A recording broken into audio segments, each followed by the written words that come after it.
And a big welcome back to Yak City Gaming, everybody. As if you remember the last episode of the Toronto Blue Jays franchise mode, or if you haven't seen it, we did the minor league update. Of course, you met some of the free agent signings that were just a steal of a deal.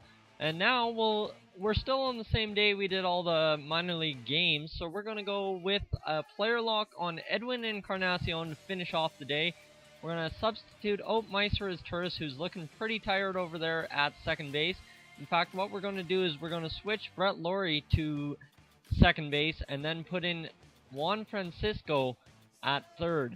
Of course, a Jays tactic for sure, so we will, once we have it all suited out here, Eric Kratz, yeah, sorry, I lost myself for a minute there.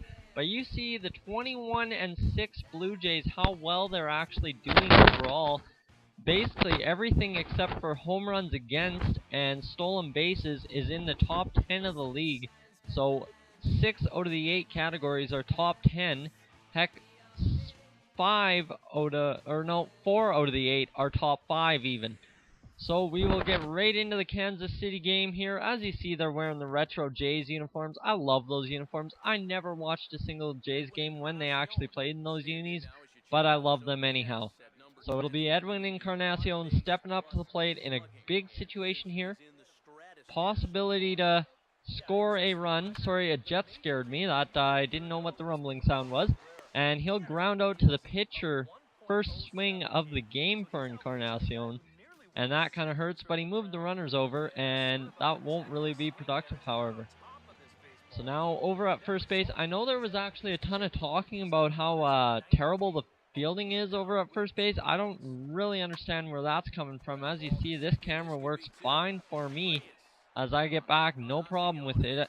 Encarnacion.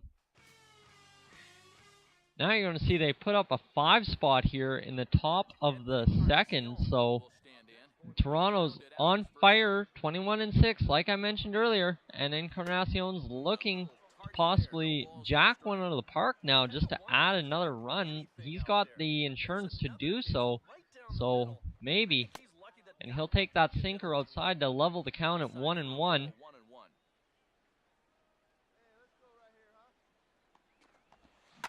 And there we go. Encarnacion will throw that one to the hole, and he is going to be safe at first, beating out the throw.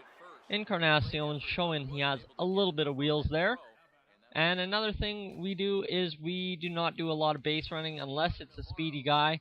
And so we will simulate all the way to another appearance at first base for Double E.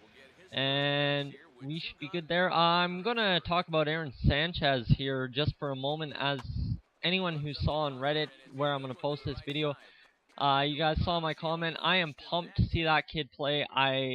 I've heard nothing but good things. I really wish I could watch some of the AA, AAA games he's been in. I just don't know where to find that. If you do know where to find them, please tell me. I'd be grateful for it. I would love to see him play. He's been nothing but talked about for probably the last year now. So, yeah, that's that. As Edwin Encarnacion gets on base for the second time in 2 at-bats. And, in fact, second time in 2 innings as well. And same result there, as now he will be in the field once more in the bottom of the third, where the Jays lead 10-0. Wow, someone is having a good night, and I will tell you, someone is having a good night for sure. You'll see that coming up at the end of the video. I'm not going to spoil who it is, but I think you guys know I've already done him, so you guys know what he's capable of. As Encarnacion gets another fielding appearance here, and that's Brett Lawrie over at second base. You know, he's not the most reliable fielder over there, but right there he shows exactly what I was case in pointing.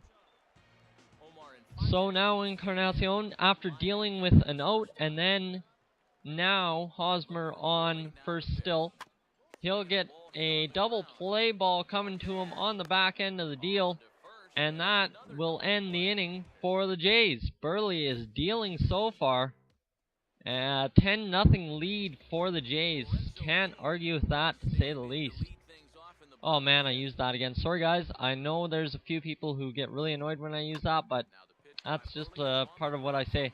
And Jose Reyes comes up with a beautiful play there. He loses it, dances around it under his feet, and he throws to first to get that out. Wow, what a play by Reyes. So Encarnacion 2 for 3 with 2 singles. He's got Bautista over there on first base. What can he pull off here? And he is going to jack this one. This is a tower shot. This is going deep. And it'll go right into the center fielder's glove, though, on the warning track. And that'll be the end of that for Encarnacion. Free swinging. But look at this. They're misplaying it out there in the field. Holy, I don't know how you can botch it like that. Miss a throw. Bautista should have advanced on that, but he didn't anyhow. And the Jays will put up a 3 spot in that case. But the Kansas City Royals now also have an 8-run game for themselves, so it's 13-8. Blue Jays leading the Royals now.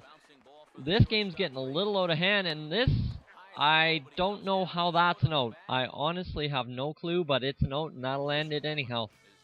So, Encarnacion will get an at bat here. 2 for 4 now. So hoping to get on, maybe score a run. You know, that'd be nice. And he's going to look at the first pitch ball.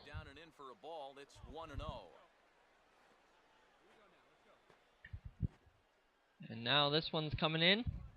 And he's going to foul off what appeared to be a slider there. Yes, indeed, it was the slider.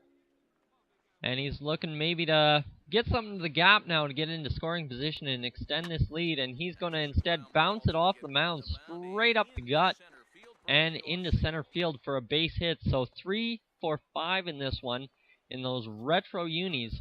And Dioner Navarro's not the man having the good game. As you're going to see, we'll get all the way, we'll get going here. It's going to take a bit. I don't want to skip too much. I want you to know what's going on. So see what happens on base. And there we go. Encarnacion scores 15-8 for the Jays. Encarnacion will get another at bat here. Maybe he can go 4 for 6. That would be quite the night in a 15-8 game without an RBI. And he is going to foul this one off. That could have been gone if he would have been just a little bit more on that pitch. And now he's going to pop up. That'll be a 3 for 6 night for him. That pitch scared him a little bit. Just that red flash, and all of a sudden, boom. Oh my god, got a swing. And that'll end Encarnacion's night at the plate. Hopefully in a 15-8 game, Burley will walk away with a win. And Santos on in relief here in the bottom of the 9th, looking to close this out. And he's going to get the batter to ground out to Encarnacion, who will just lazily step on first. You know, it's been one of those nights where everything's kind of worked out for the Jays, to say the least. Going to go advance to 22-6. I'm trying to figure out who that pitcher's on the mound. That was Santos, as I just said. And Encarnacion had an inkling there, as this ball is just weakly tapped up in towards Santos, and that'll be an out for the Jays, and that'll wrap it up. This is the guy who had the monster game, guys. Jose Bautista, 3 home runs, 7 RPI. Holy my. Wow. Okay, so that is a ridiculous game for Bautista. He drove in almost half of the runs in a 15-run game. I'll just let that sink in a minute, as he also was 4 of those runs himself. So he added another run in somehow. So must have walked or something. So that'll pretty much wrap it up for this edition. I hope you guys enjoyed. If you have any suggestions as to what you want to see me do, I'm just going to check the trading block here. Please tell me. I would love to hear from you. And as always, thank you for watching this edition. And there's plenty more to come. Got lots more to do. Please subscribe. Watch the last episode. So long, everybody, from Yak City Gaming.